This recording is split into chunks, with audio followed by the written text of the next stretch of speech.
Good morning. It is Monday, October 17th, 2022. Back here for Daily Shakeup number 610.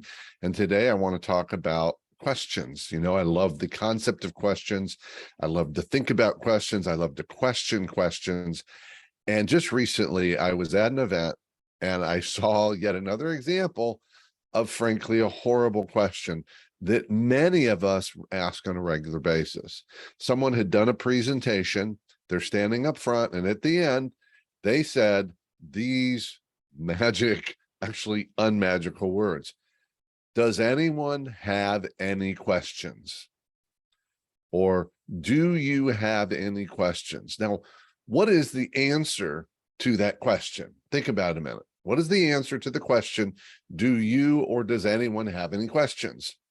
The answer is either yes or no. So in fact, by answering that question, you've done two things. Number one, you've given people an easy out because they don't really have to say no. They can just be silent. And if in fact they do have a question, they don't actually, you're not even asking them to ask it. You're just saying, do you have one? It's frankly a horrible question that we all use. And frankly, it's a laziness. So let's talk about some simple ways to shift that question. Instead of saying, does anyone or do you have any questions? Instead, let's get a little better. We say, who has a question? Now, this is not a yes or no, and it does still call on someone to raise their hand or speak up, but that's what's going to happen for questions anyway. So who has a question, right? How about this one? What questions do you have? It's a tiny little change, but in that you're asking for the questions as opposed to, do you have any questions?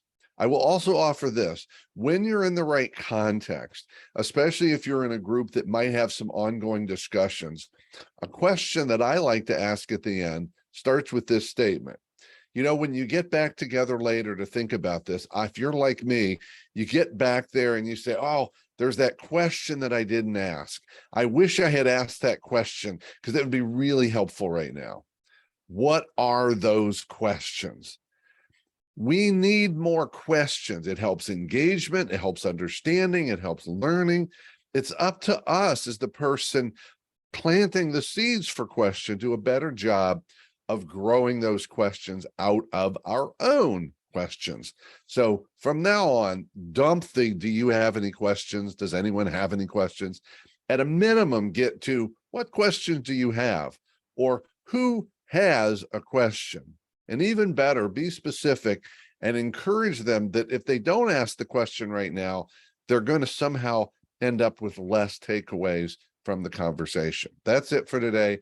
Keep taking care of yourself and everyone around you. And by all means, stay connected.